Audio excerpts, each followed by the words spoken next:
Talking CRM with Jeff and David, getting the best value for the whole organization from your integrated CRM and accounting systems. David Beard, CRM Principal, and Jeff Richards, Head of Training Program Development for Sage CRM, spend time chatting with customers, resellers, and others about Sage CRM in action around the globe. In this episode, Gary reflects on how being an employee-owned company has influenced the employee ownership of CRM, how his 20-year relationship with their Sage reseller partner LLBGroup has helped them realize the full potential of CRM, and their plans for evolving Sage CRM in the near future. One of the great things is small business. We can make a decision together and implement it. We have to find better ways to be able to provide service and product. We are an employee-owned company. And that was one of the major changes with our ESOP culture, Employee Stock Ownership Program, with CRM. It no longer became management's tool. It was our tool. It was the tool to help our company, which is now all of our company, become more successful. Even I think the people who held out the longest in 2018, when we became an employee-owned company, even those folks started to soften, and all of a sudden now they're handling their CRM. And what CRM has something called tasks, right? So one of my roles is I look at all the new leads, and if I don't see something in there, I'll send a little note. Oh, by the way, how do we make out with this new lead? There would be people who, prior to the ESOP, may have bristled at that a little bit. They might have viewed that as the boss is looking over their shoulder. Now all of a sudden, like, oh yeah, thanks, I made that phone call. I just forgot to enter it in. So, oh my God, thank you for sending that to me. I never knew I missed it. That follow-up then allowed that salesperson then to engage with that customer who might think, like, well, I haven't heard from this person. When you have those types of things happen, and some closure and some shared responsibilities, we found to be extraordinarily powerful. You know, I've never heard that discussed before. I supervise not only the outside salespeople, I supervise all the customer service, all the people behind the curtain. With CRM being the great equalizer, because everybody had to use it, the same platform, I would watch what was going on. And there seems to be very much a coupling there, because you've got the systems to help you do that, and then you've got the culture to realize the value of the systems to help them to do that. So it works, force multiplier. You're working with your partner, Anthony from LLBGroup. How has it been working with your partner? Because one of the things I'd like to get through on all of these chats is to understand the value add from your reseller of Sage software. Absolutely critical. Absolutely critical. You have to have a partner who understands your business. Now, we've been with LLB, Anthony probably, I don't remember a time we weren't with LLB. So it's been, I'm thinking maybe 15, 20 years that we've had them in one shape or another. And with LLB and Anthony and his team, both on the accounting side as well as, because remember, both our accounting software and our CRM software are from the same company by design. So what you do to one, you have to take into account for the other. And so to have that person who's intimate with your business for 20 years, from a 10-person operation to a 75-person operation, having that continuity so they know your business, having that long-term, I look at him as a partner. He's a partner of this business. LLB is our partner. Their success is our success. We cannot do what we do without having them as our vendor. I look at them like our accounting team. I got to have competent people.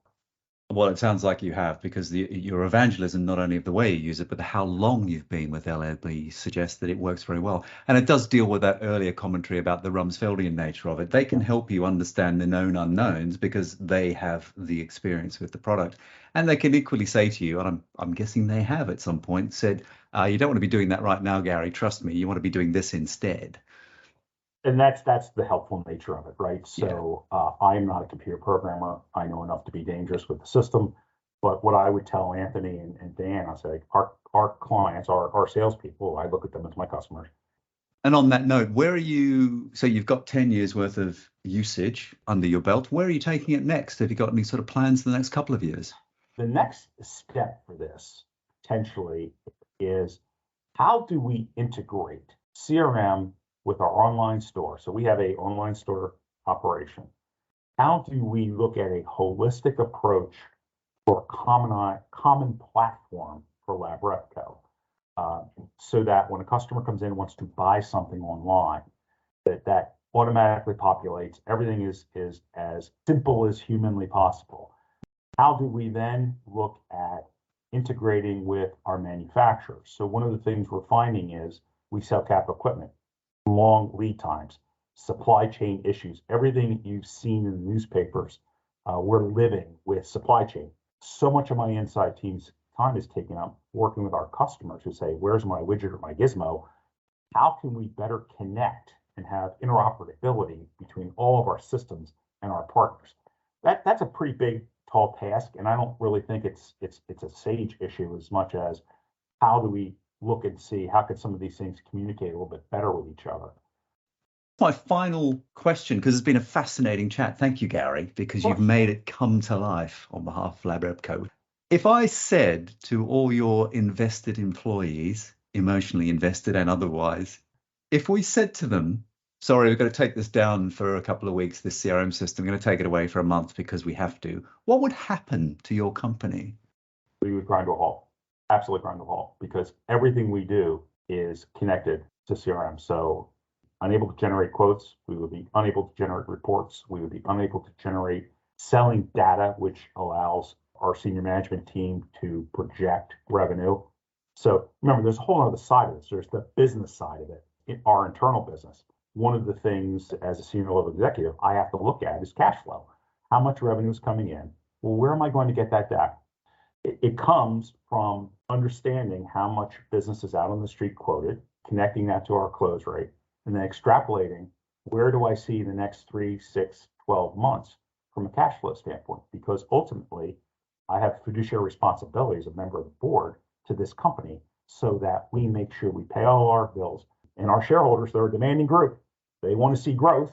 They want to see that this company is well managed, that has financial stewardship. And you take away the barometer, which is what CRM is my barometer. I can tell based on what I see, what it's going to be for me 3, 6, 12 months from now. It's very simple. You take that away, how would you expect me to do it? I'd have to make phone calls to every single salesperson once a month. Then I have the human element. People are going to tell me what I want to hear. They're not going to tell me necessarily maybe the truth. That would be very, very damaging to us. But being able to generate proposals would be catastrophic to us. So it's almost, we've gone full circle in this discussion, haven't we? Because we started by talking about the amount of time to do things prior to CRM and the paperwork and the following up. And essentially, you're saying to go back to that, it would be devastating, wouldn't it? It would run you into the ground. I would have to probably hire 10 or 15 more people, and there's real cost to that. Boy, oh boy, there'd be a lot of dollar signs attached to it. We're not going away from CRM, not in my tenure. We're going to be more automated, not less. Gary, it's been a pleasure talking to you. You have illuminated so well the value of CRM system in action in a company like yours. Thank you for talking to us. My pleasure. I appreciate all of your work at Sage and Anthony, but your company has been instrumental to our success. Thank you. And our behalf of the shareholders, the employee owners, LabRepCo, we thank both of you gentlemen for what your companies do to help us be successful. Because without you, we could not achieve what we've achieved.